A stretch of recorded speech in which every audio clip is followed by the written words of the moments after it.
প্রশাসনের ভাইরা আর বলা লাগছে, কারণ এটা না হলেও এখন চলছে। 5 তারিখের এই পর থেকে আজকের এই 1 তারিখ পর্যন্ত প্রায় 26-27 দিন হয়ে গেল।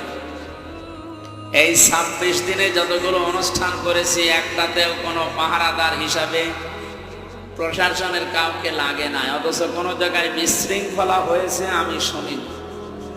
তার মানে এর আগে এই যে 14 জায়গায় পারমিশনের নামে সেই বিরক্ত করা হতো আমাদের, এটা একটা ষড়যন্ত্র।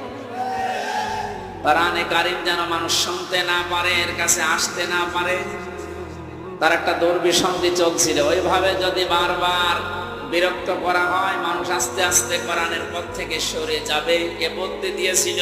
উনি যে বলছিলেন আমার কুষ্টিয়ার একজন, এই লোকটা। এই 15 বছর বহু বুদ্ধি দিয়েছে, তার ভেতরে এই লোকটা একজন। আল্লাহ